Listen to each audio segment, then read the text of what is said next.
രാജ്യത്തെ മനുഷ്യ സമ്പത്തും മൂല്യങ്ങളും അടിയറവയ്ക്കുന്നതാണ് അമേരിക്കയുമായുള്ള വ്യാപാര കരാർ എന്ന് സിപിഎം മുതിർന്ന നേതാവ് എ.കെ. ബാലൻ. അധ്വാനം സേവനമാണെന്ന നിലമറന്ന് അടിയറവയ്ക്കാനുള്ള മനോഭാവത്തെ രൂപപ്പെടുത്തിയെടുക്കുകയാണ് മോദി സർക്കാരെന്നും ബാലൻ.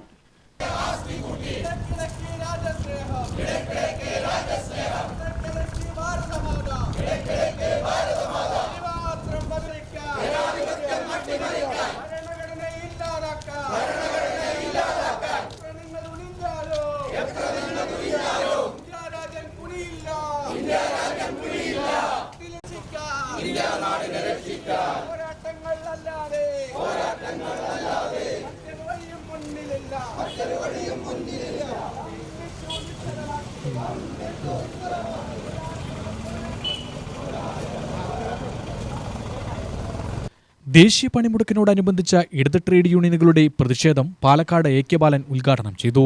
മോദി സർക്കാരിന് പാർലമെന്റിലും രാജ്യസഭയിലുമുള്ള ഭൂരിപക്ഷം രാജ്യദ്രോഹത്തിനായി ചെലവഴിക്കുകയാണ്.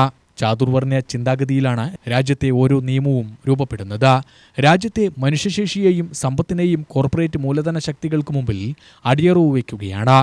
രാജ്യത്ത് നടപ്പിലാക്കുന്ന ലേബർ കോഡ് രാജ്യം നേടിയ വ്യവസായ സാങ്കേതിക വിപ്ലവത്തെ ഇല്ലാതാക്കും. വികസിത രാജ്യമല്ല, വികസിത കുത്തകകളാണ് മോദി താൽപര്യം.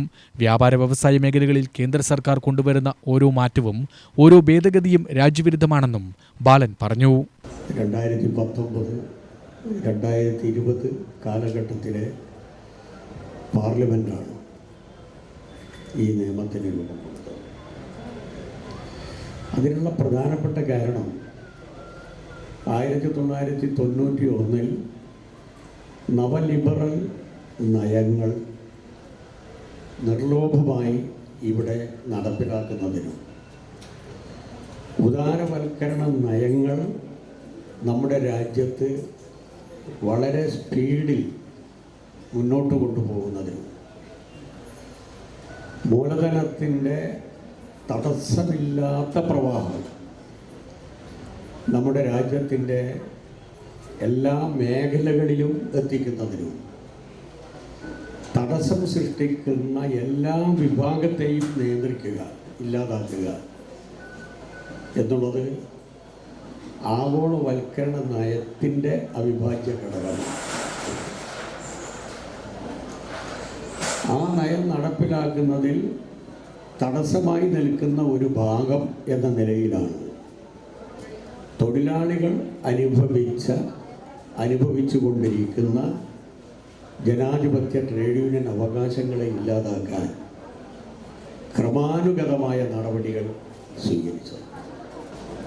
ഈ ഒരു കാര്യം നമ്മൾ ആദ്യം മനസ്സിലാക്കണം. കോൺഗ്രസ്സാണ് ഇതിൻ്റെ തുടക്കം.